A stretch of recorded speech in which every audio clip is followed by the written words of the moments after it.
Kaya huwag niyong iisipin na pag nagtrabaho ka sa club dito sa Japan is madumi kang tao. Kahit saang sulok ka ng mundo, kahit saan kang pumunta, kung marumi ka, marumi ka. Kung gusto mong magpakadumi, madumi ka talaga. So, hindi po yun dahil nandito ka sa Japan. Okay?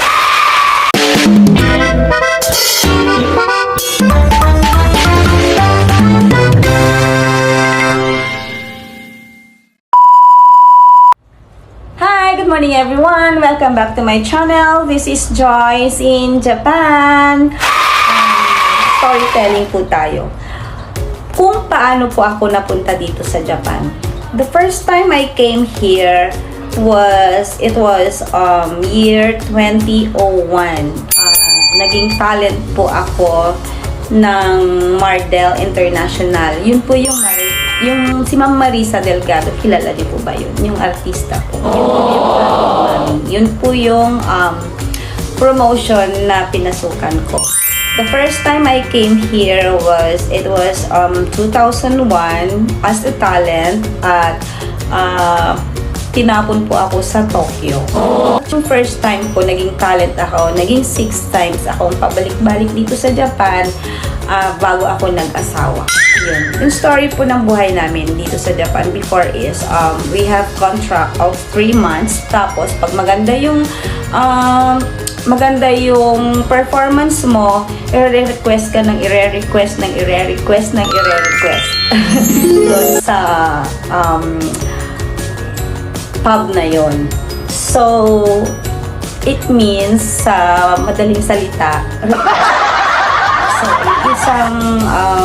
isang umise or isang pub lang yung napuntahan ko. Yun yung Machiya pub before. At super dami din naming babae nung time na yun. Nasa 34 kami na babae. So ganun kalaki yung umise. So ngayon, kung bakit naman ako natigil sa pagiging talent, it's because naging mahigpit ang Japan, lalo sa mga talent. Ibig sabihin po kasi ng talent dapat is nagpo-perform lang talaga kami, like sumasayaw lang, group dance, tapos kumakanta lang, ganon. Kung baga performer ka, artist ka, yun yung dapat ginagawa pag ang visa mo is talent. Pero, ang nangyari kasi dito sa Japan noon, hindi lang naman kasi sa club namin. Lahat ng talento ay ganun ang ginagawa. After mo mag-perform, is pinapaupo ka talaga sa mga guest para i-entertain mo rin sila. So, ang pag-i-entertain dito sa Japan, pag nakaupo ka sa isang guest is, ipagtitimpla mo lang sila ng alak. Sisindihan mo yung sigarilyo nila, yung mga ganun. Pero, meron din dito sa Japan na may mga, kasi ang pangit ng image na iniisip ng mga Pilipino pag sinabing sa umise ka galing o sa club ka nagtatrabaho dito sa Japan. Hindi po. Pwede pong maging masama ang kahit sino kung gusto mong maging masama. Alam mo yun. Dito sa Japan kasi, merong mga babaeng merong ganon, may mga, alam mo yun, yung mga extra pa silang services. Merong ganon. Pero sa club ko kasi na pinuntahan dati, sobrang higpit ng amo namin. Lahat ng sa apartment namin, sa pintuan, may mga CCTV, may oras ng uwi namin, may oras ng labas namin. Hindi kami pwedeng lumalabas ng kami-kami lang. Kailangan itawag mo kung lalabas ka ng ganitong oras, saan ka pupunta. Ganon kahigpit yung umise namin dati, yung club namin. Which is napaka-lucky para sa akin. Kasi hindi mo magagawa or hindi magiging, yung mga customers na mga guests na gustong makilabas sa'yo, alam mo yun, at may mga bad intentions sa iyo, kung ilalabas ka nila, is mabibisto sila dahil itatawag mo yon, sino kasama mo, ganon.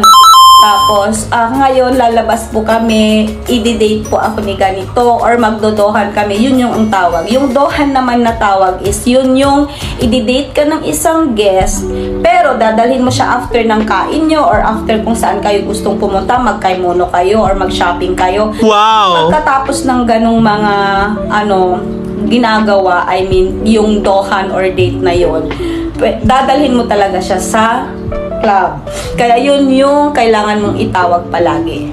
Kaya every time na lumabas ka, kailangan may oras, may pangalan kung sinong kasama mo. Kaya para sa akin, yung pagiging talento dati is isang himarangal na trabaho. Yes! Kaso lang, nagkakaroon ng bad image kasi ang image sa Japan pag nagtatrabaho sa club is marumi. Hindi po. Lahat po ng kung sinong gustong magpakarumi ay pwedeng gawin kahit saang sulok ka ng mundo. Pero sa amin kasi dito sa Japan, meron talagang gumagawa ng mga ganon. Kasi hindi sila nakokontento. Para sa akin, yung pagiging talento, malaki na kasi ang sasahurin mo kung matyaga kang magtawag ng mga guests kasi yung mga points mo may mga points ka doon, may nakukuha kang commissions doon sa mga alak mo. Kami kasi sa club namin dati, bawal po kami uminom ng alak. Hanggang tubig lang po kami at tsaa kasi nagpo-perform po kami, kumakanta kami, nagda-dance kami. Once kasi ang mindset ng may-ari ng club na pinapasukan namin is pag nalasing ka na, hindi ka na makaka-perform ng maayos. So, lagi niyang sinasabi dati sa amin is bawal kayong uminom. Bawal din kaming kumain. Actually, may weight check kami every after work. Yun naman ay parang disiplina. Para naman hindi, yun ay para sa amin din. Kung baga ayaw nilang tumaba kami kasi mga talento daw kami, mga artista daw kami. Yun ang lagi sinasabi ng amo namin. And then, after that, nung asawa ako ng hapon, yun. Kaya nandito ako ngayon. Kaya nakabalik ulit ako ngayon. So, nung nag-asawa na ako ng hapon, nandito na ako. Hindi na ako bumalik sa pagtatrabaho sa panggabi.